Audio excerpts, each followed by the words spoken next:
الرجیم بسم اللہ الرحمن الرحیم وَلَسَوْفَ يُؤْتِيكَ رَبُّكَ فَتَرْضَىٰ صدق اللہ مولانا العظیم وبلغنا علی رسولہ النبی الامین المکین الکریم ونحن علی ذلک لمن الشاہدین والشاکرین والحمد للہ رب العالمین۔ اے اشرف زمانہ زمانہ مدد نما، درہائے بستہ راز کلید کرم کشا، سرورا شاہ کریمہ دستگیرہ اشرفا، حرمت روح پیمبر یک نظر کن سوئے ماں، بغیر داب و بلا افتادہ کشتی، ضعیفانو شکستہ رات کشتی، بحق خواجہ عثمان ہارونی مدد کن یا معین الدین چشتی۔ آئیے ہم اور آپ مل کر ایک مرتبہ اپنے آقا و مولا حضور سیدی ابرار و اخیار جناب احمد مصطفیٰ محمد مصطفیٰ صلی اللہ تعالیٰ علیہ وسلم کی بارگاہ بے کس پناہ میں جھوم جھوم کر درود پاک کا نذرانہ پیش کریں۔ اللہم صلی علی سیدنا شفینا حبیبنا نبینا مولانا محمد مبارک وسلم، صلو علیہ صلاۃ و سلام علیک سیدی یا رسول اللہ، صلاۃ و سلام علیک یا حبیب اللہ۔ حضرات، یہ ماہ ربیع الاول کی 12 روزہ مجالس میں سے ایک اور مجلس، جس میں ہم نبی کریم صلی اللہ تعالیٰ علیہ وسلم کی حیات طیبہ کے متعلق کچھ سماعت کریں گے، اور میرے آج کے اس تقریر کا موضوع معجزات مصطفیٰ صلی اللہ تعالیٰ علیہ وسلم ہے۔ اللہ تبارک و تعالیٰ کا لاکھ لاکھ شکر اور احسان کہ اس نے ہمیں اس مجلس پاک میں شرکت کرنے کی سعادت نصیب فرمائی۔ کیوں؟ اس لیے کہ محبوب کی محفل کو محبوب سجاتے ہیں، محبوب کی محفل کو محبوب سجاتے ہیں، اور آتے وہی ہیں جنہیں سرکار بلاتے ہیں۔ یہ ہمارا آنا یقیناً ہے، ہم کو سرکار نے بلایا ہے تو اللہ نے ہمیں یہ توفیق دی ہے، ہمارے دل میں یہ ڈال دیا کہ تم میرے گھر میں جا کر کے میرے محبوب کا ذکر کرو اور ذکر کو سنو۔ یہ اللہ کا لاکھ لاکھ شکر اور احسان ہے کہ اس نے ہمیں اپنے محبوب کے میلاد کی چند گھڑیاں جو نصیب فرمائی، ورنہ اگر کوئی یہ سمجھے کہ میں نہیں گیا تو یہ اس کی کم نصیبی ہے کہ اس کو رب تبارک و تعالیٰ نے اپنے محبوب کا ذکر سننے کی سعادت بھی نہیں عطا فرمائی۔ حضرات، بڑے خوش نصیب ہیں ہم کہ ہم اللہ کے گھر میں بیٹھ کر کے اس کے محبوب کا تذکرہ کر رہے ہیں، اور یہ تذکرہ کرنا یہ نبی کریم صلی اللہ تعالیٰ علیہ وسلم کے دور سے ہے، یہ میلاد منا نبی کریم صلی اللہ تعالیٰ علیہ وسلم کے دور سے ہے۔ خود نبی کریم صلی اللہ تعالیٰ علیہ وسلم صحابہ کے ساتھ میں ایسی مجلسوں کو سجایا کیا کرتے تھے، کیونکہ ان مجلسوں سے علم پتہ چلتا ہے، علم دین حاصل ہوا کرتا ہے۔ ہم کیا جانتے ہیں اپنے نبی کے بارے میں؟ ہم جس نبی کا کلمہ پڑھنے والے ہیں، حقیقت بات یہ ہے کہ جس نبی نے اپنی پوری زندگی ہم گنہگار امتیوں کے لیے بخشش و مغفرت کے لیے، ہم گنہگار امتیوں کی بخشش و مغفرت کے لیے پوری زندگی گزار دی، لیکن صحیح معنوں میں دیکھا جائے تو ہم نے اس نبی کی فرما برداری حق طریقے سے نہیں کر سکے، کیونکہ جو امتی ہونے کا ہم حق ادا کرنا چاہیے وہ حق ہم ادا نہیں کر سکے، مگر پھر بھی رب تبارک و تعالیٰ کی بارگاہ میں حاضر ہو کر کے ہم اپنے پیارے حبیب صلی اللہ تعالیٰ علیہ وسلم کی میلاد کی یہ چند گھڑیاں ہم پیش کر رہے ہیں کہ مولا انہی چند گھڑیوں کو ہماری طرف سے قبول فرما کر کے ہماری بخشش و مغفرت فرماتے ہیں۔ حضرات، یقیناً اللہ تبارک و تعالیٰ کی بارگاہ میں دعا ہے کہ مولا ہماری اس مجلس پاک کو قبول فرما کر ہماری تمام خطاؤں کو معاف فرماتے ہیں۔ حضرات، ایسے تو نبی کریم اللہ تبارک و تعالیٰ نے نبی کریم صلی اللہ تعالیٰ علیہ وسلم کو بہت ہی کمال و اوصاف کے ساتھ نوازا ہے۔ نبی کریم صلی اللہ تعالیٰ علیہ وسلم کو بہت سارے کمالات عطا کیے گئے، انہی میں سے ایک کمال معجزہ بھی ہے کہ اللہ تبارک و تعالیٰ نے نبی کریم صلی اللہ تعالیٰ علیہ وسلم کو معجزہ جیسی نعمت سے بھی سرفراز فرمایا ہے۔ بہت سارے معجزات عطا فرمائے ہیں نبی کریم صلی اللہ تعالیٰ علیہ وسلم کو، چاہے آپ کے بچپن کا دور ہو یا جوانی کا دور ہو، ہر طرح سے نبی کریم صلی اللہ تعالیٰ علیہ وسلم کو معجزات عطا فرمائے۔ اور سب سے بڑا معجزہ قرآن مجید ہے جو نبی کریم صلی اللہ تعالی علیہ وسلم پر نازل ہے. یہ سب سے بڑا معجزہ ہے جو قیامت تک باقی رہنے والا ہے. حضرات آئیے میں اسی گفتگو کو آگے بڑھاتے ہوئے میں آپ کو بتاؤں کہ کس طرح اللہ تبارک و تعالیٰ نے نبی کریم صلی اللہ تعالیٰ علیہ وسلم کو معجزات عطا فرمائے. حضرت جابر رضی اللہ تعالیٰ عنہ صحابی رسول حضرت جابر رضی اللہ تعالیٰ عنہ بیان فرماتے ہیں کہ نبی کریم صلی اللہ تعالیٰ علیہ وسلم غزوہ خندق کے موقع پر جب خندق کو کھودا جا رہا تھا تو کھودتے کھودتے ایک چٹان ایسی آ چکی تھی جہاں سب صحابہ ہار مان چکے تھے کہ وہ خندق کود نہیں رہی تھی. وہ خندق اتنی بھاری بھرکم تھی کہ اس میں سے کسی کی طاقت کا کام نہیں آ رہی تھی. فوراً صحابہ کرام رضی اللہ تعالی عنہم نے نبی کریم صلی اللہ تعالی علیہ وسلم کی بارگاہ میں عرض کی یا رسول اللہ ایسا ایسا معاملہ ہے. نبی کریم صلی اللہ تعالی علیہ وسلم نے اپنے ان نورانی دست مبارک سے پھاوڑے کو اٹھا کر کے اس چٹان پہ 3 مرتبہ مارا تو وہ چٹان ریت کی طرح ایک دم بھر بھر ہو کر کے ریت بن چکی تھی. یہ تھا نبی کریم صلی اللہ تعالی علیہ وسلم کا دست مبارک سے اس چٹان کو معجزہ دکھانا. اور ایک دوسری روایات میں آتا ہے کہ اس چٹان کے اوپر جب نبی کریم صلی اللہ تعالی علیہ وسلم نے 3 مرتبہ چوٹ ماری پھاوڑا مارا تو ہر چوٹ پر ایک روشنی پھوٹتی تھی. اور نبی کریم صلی اللہ تعالی علیہ وسلم نے اس روشنی میں یہ دیکھا کہ ملک شام ملک یمن اور ایک اور ملک مسلمانوں نے فتح کر لیے تھے. یہ بشارت نبی کریم صلی اللہ تعالی علیہ وسلم نے صحابہ کرام کو عطا فرمائی. جب یہ سارا معاملہ ہو چکا تو حضرت جابر رضی اللہ تعالیٰ عنہ دیکھتے ہیں کہ نبی کریم صلی اللہ تعالی علیہ وسلم بھوک کی وجہ سے اپنے پیٹ پر پتھر باندھے ہوئے تھے. فوراً حضرت جابر رضی اللہ تعالیٰ عنہ نے نبی کریم صلی اللہ تعالیٰ علیہ وسلم سے اجازت طلب فرمائی. یا رسول اللہ اجازت دے تو میں اپنے گھر سے واپس ہو کر کے آتا ہوں. نبی کریم صلی اللہ تعالیٰ علیہ وسلم نے آپ کو اجازت دے دی. فوراً آپ اپنے گھر پر تشریف لاتے ہیں. اپنی اہلیہ سے کہتے ہیں کہ میں نے اس حالت میں نبی کریم صلی اللہ تعالیٰ علیہ وسلم کو پایا کہ ان کے شکم پر ان کے پیٹ پر پتھر بندھا ہوا تھا. بھوک کی وجہ سے وہ نڈھال ہو رہے تھے. حضرت جابر رضی اللہ تعالیٰ نے اپنی اہلیہ کو یہ بتایا کہ کیا گھر میں کچھ ہے. آپ کی اہلیہ نے کہا کہ 4 کلو جور رکھا ہوا ہے. تو آپ نے اپنی اہلیہ کو حکم دیا کہ تم فوراً اس کو پیس کر کے اس کا آٹا بناؤ. اور آپ نے اپنے گھر میں ایک بچہ پال کے رکھا تھا, ایک بکری کا بچہ پال کے رکھا تھا. اس کو ذبح کیا, اس کی بوٹی بوٹی کر کے گھر پہ رکھ کر کے اپنی اہلیہ کو حکم دیا کہ اس جو کے آٹے کو گوندھ کر اس بوٹیوں کا سالن پکاؤ. میں نبی کریم صلی اللہ تعالی علیہ وسلم کو اپنے گھر میں دعوت دے کے آتا ہوں. نبی کریم صلی اللہ تعالی علیہ وسلم کی بارگاہ میں پہنچتے ہیں اور عرض کرتے ہیں یا رسول اللہ صلی اللہ تعالی علیہ وسلم ابھی آپ کو میرے گھر پر دعوت دے رہا ہوں, آپ چل کر کے میرے گھر پر کھانا تناول فرما لیں. نبی کریم صلی اللہ تعالی علیہ وسلم کو جیسے ہی حضرت جابر رضی اللہ تعالی عنہ نے یہ دعوت دی, فوراً نبی کریم صلی اللہ تعالی علیہ وسلم نے غزوہ خندق کے جتنے بھی صحابہ کرام تھے سب میں یہ اعلان کر دیا کہ آج جابر کے گھر پہ ہم سب کے لیے دعوت طعام رکھی گئی ہے. حضرت جابر حیران رہ گئے کہ ہزاروں کا مجمع تھا. اس وقت غزوہ خندق کے موقع پر ہزاروں صحابہ وہاں موجود تھے. نبی کریم صلی اللہ تعالی علیہ وسلم نے سب کو دعوت دے دی. حضرت جابر رضی اللہ تعالیٰ عنہ حیران رہ گئے کہ آخر اس تھوڑے سے مال سے اس تھوڑی سی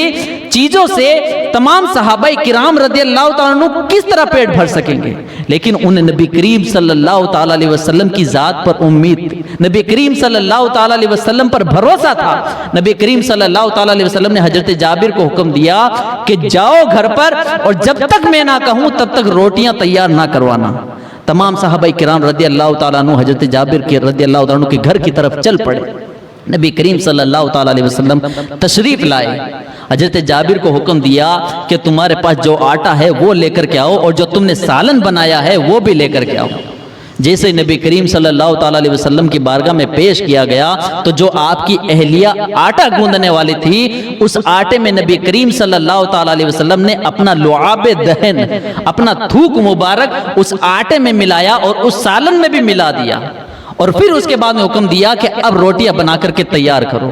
جیسے اس آٹے کو لے جایا گیا وہ روٹیاں تیار ہوتی جا رہی ہیں. حضرت جابر رضی اللہ تعالیٰ عنہ کی اہلیاں روٹیاں بناتی جا رہی ہیں. ہزاروں صحابہ اس سالن اور اس روٹیوں سے بھر پیٹ سیراب ہو گئے. لیکن پھر بھی اللہ تبارک و تعالیٰ نے نبی کریم صلی اللہ تعالیٰ علیہ وسلم کے لعاب دہن میں اتنی برکت عطا فرمائی کہ تمام ہزاروں صحابہ بھر پیٹ ہو کر کے بھی نبی کریم صلی اللہ تعالیٰ علیہ وسلم کی اس لعاب دہن کی برکت سے حضرت جابر رضی اللہ تعالیٰ عنہ کے سالن اور اس روٹیوں میں کچھ کمی محسوس نہ ہو.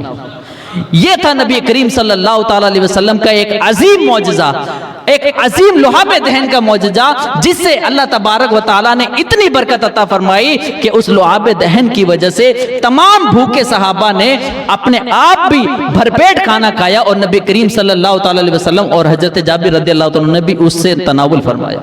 تو حضرات یہ تھا نبی کریم صلی اللہ تعالیٰ علیہ وسلم کا ایک عظیم معجزہ جو اللہ تبارک و تعالیٰ نے آپ کو عطا فرمایا تھا. بھلا کیا بات ہے نبی کریم صلی اللہ تعالیٰ علیہ وسلم کے اس عظیم الشان معجزے کی کہ یقیناً نبی کریم صلی اللہ تعالیٰ علیہ وسلم کی زندگی کو جب ہم پڑھتے ہیں یا ان کے بارے میں تذکرہ سنتے ہیں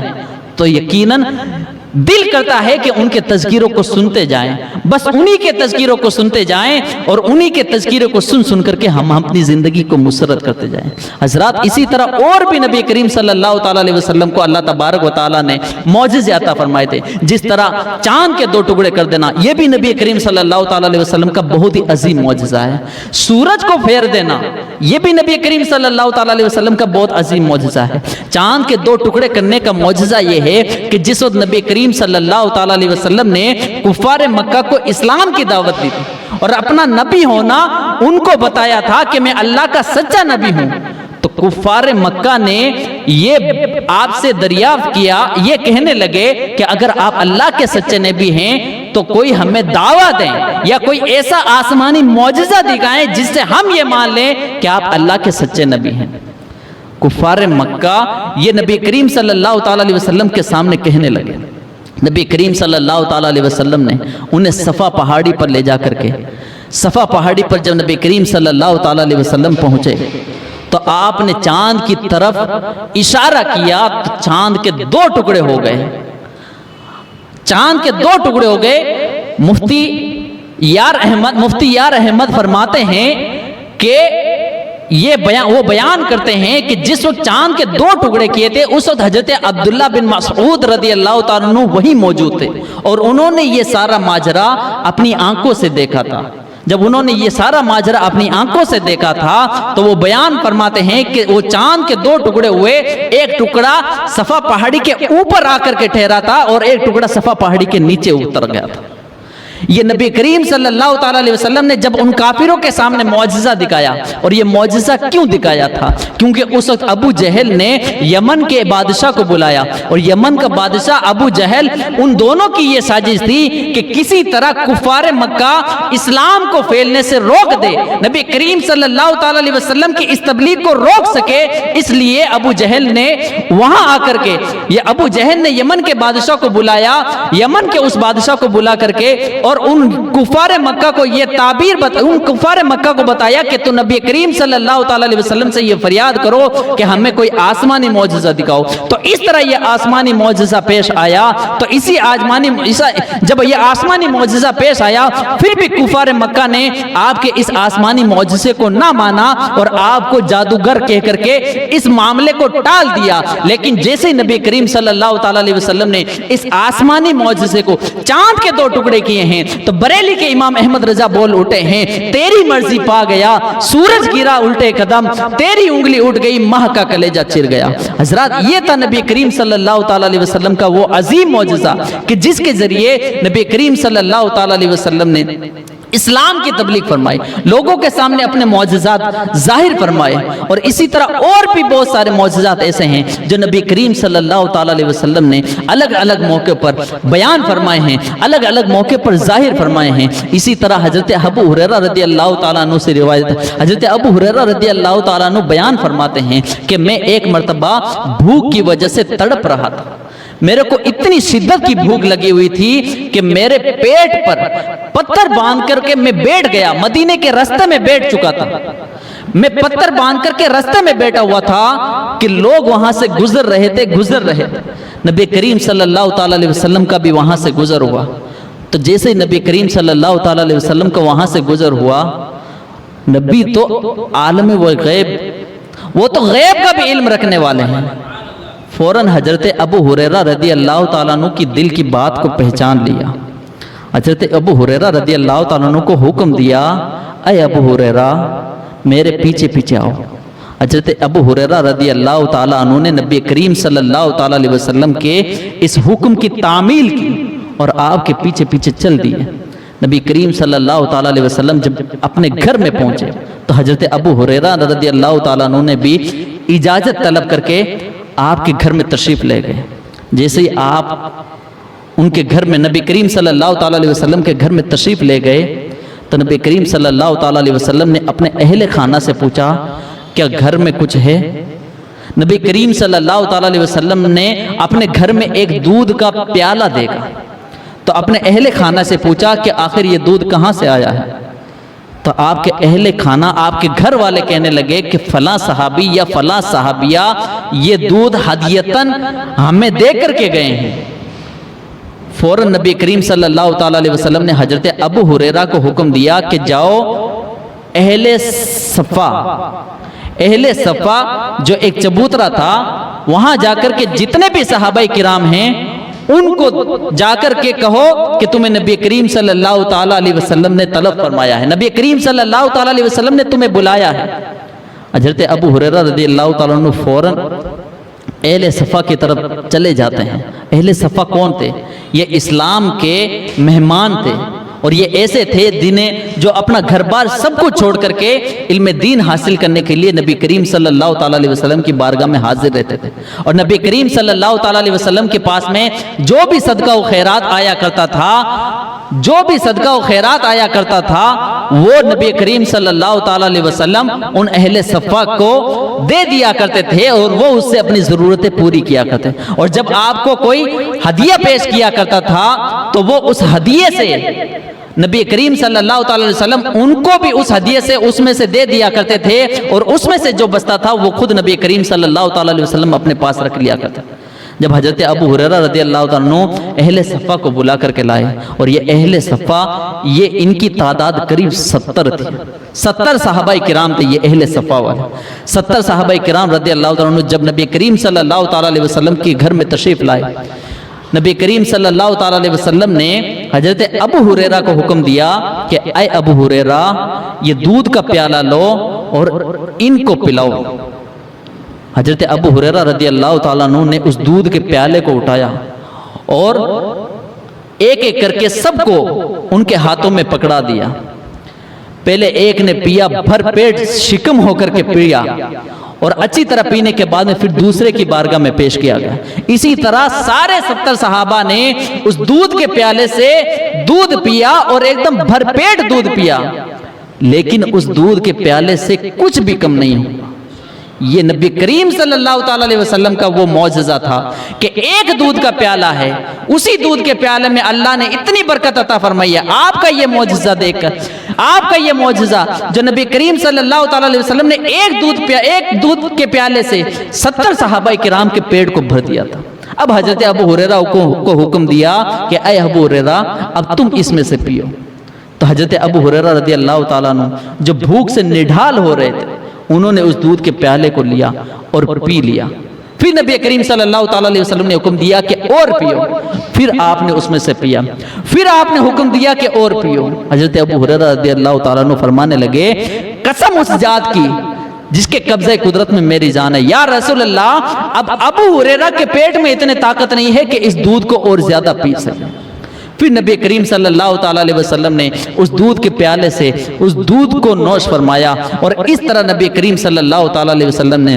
اس ایک دودھ کے پیالے سے یہ معجزہ دکھایا کہ 70 صحابہ نے دودھ پی کر کے بھی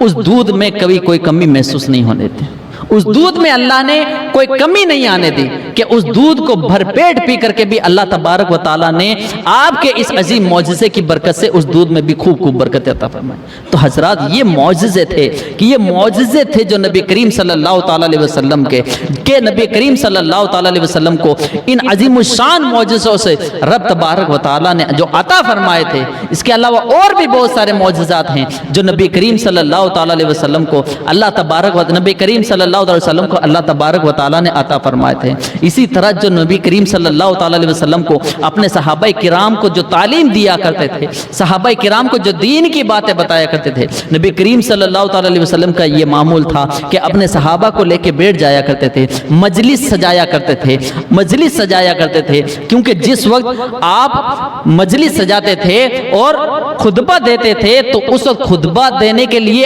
آپ کھجور کے پیڑ کا سہارا لیا کرتے تھے، کھجور کے پیڑ کا سہارا لیا کرتے تھے کہ ایک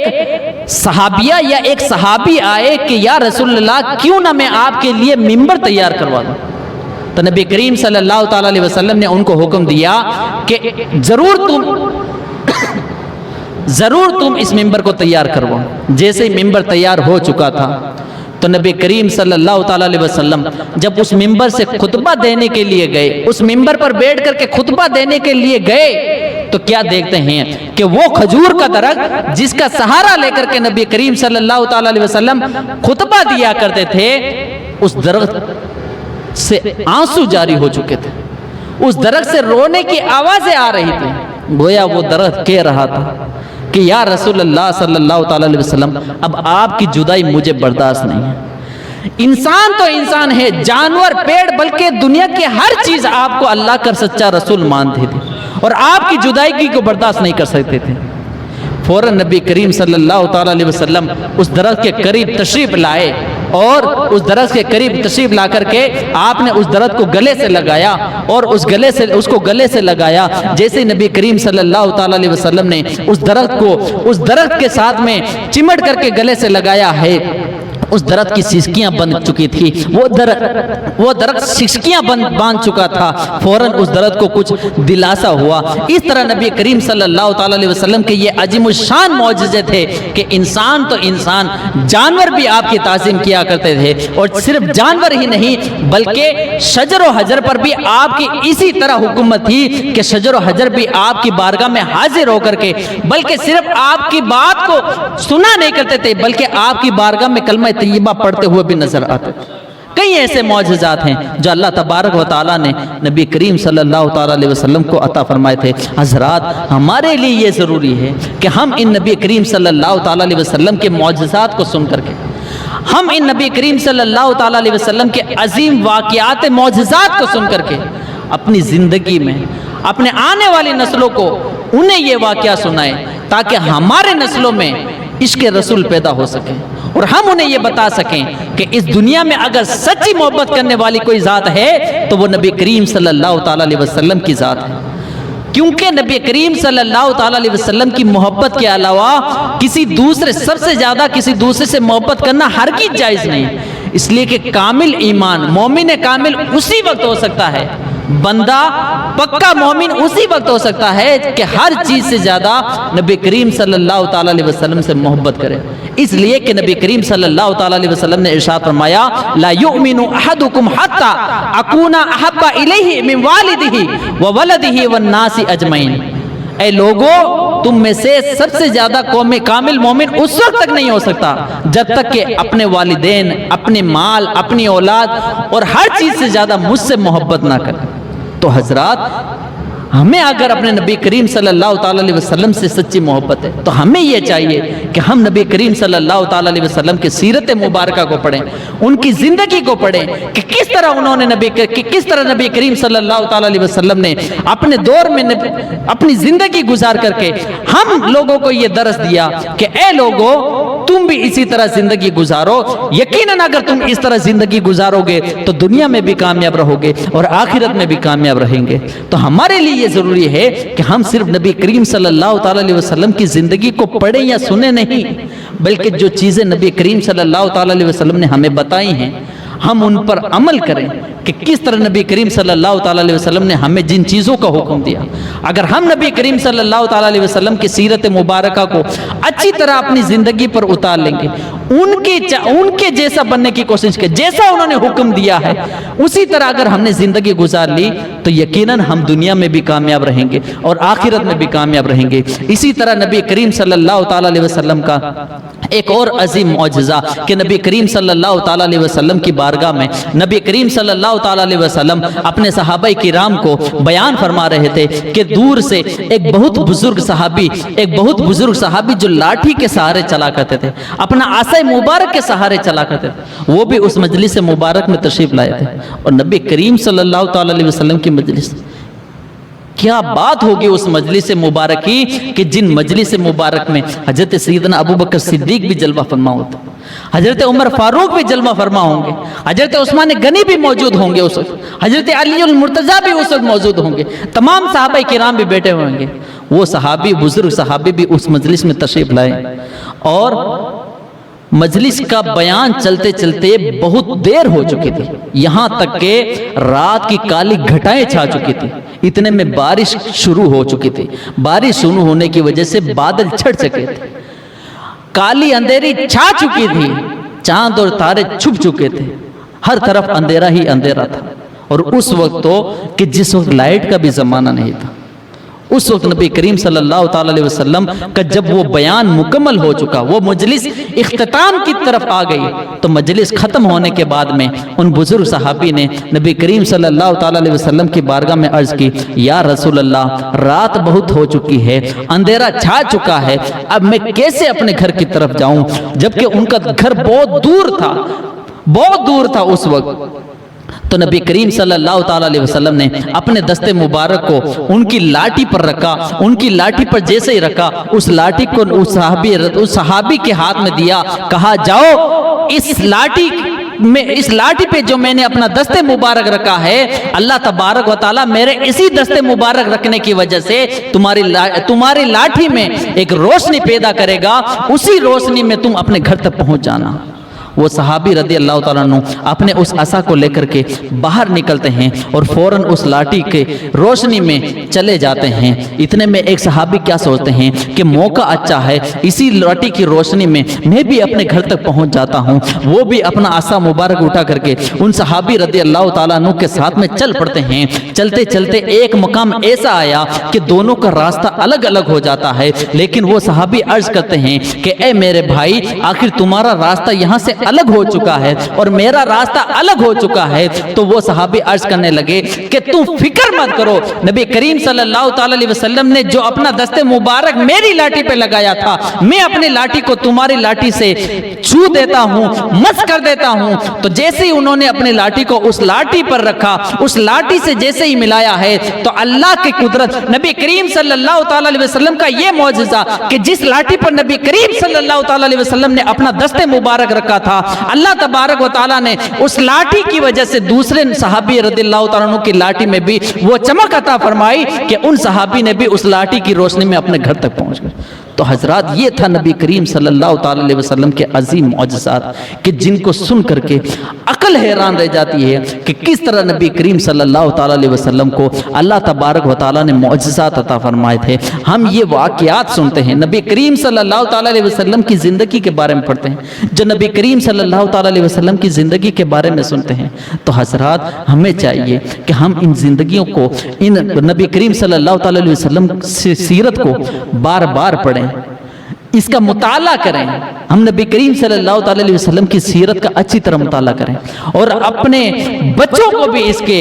واقعات بتائیں، نبی کریم صلی اللہ تعالیٰ علیہ وسلم کی سیرت کے بارے میں بتائیں، تاکہ ہماری آنے والی نسلوں میں عشق رسول پیدا ہو۔ اور جب ہماری آنے والی نسلوں میں عشق رسول پیدا ہوگا تو یقیناً یہی ان کا عشق رسول پیدا ہونا ہمارے لیے باعث مغفرت بنے گا، مغفرت کا سبب بنے گا۔ اللہ تبارک و تعالیٰ کی بارگاہ میں دعا ہے، مولا اس مجلس پاک کو اپنی بارگاہ میں قبول فرما، کہنے یا سننے میں کسی قسم کی غلطی ہوئی ہو اس کو اپنے فضل و کرم سے معاف فرما۔ مولا اس مجلس پاک میں جتنے بھی لوگ حاضر ہوئے ہیں، مولا ہم سب کی حاضری کو قبول فرما لے۔ اے پاک پروردگار، ہم گنہگاروں کی گناہوں کو بخش دے۔ پیارے حبیب صلی اللہ تعالیٰ علیہ وسلم کی اس مجلس سے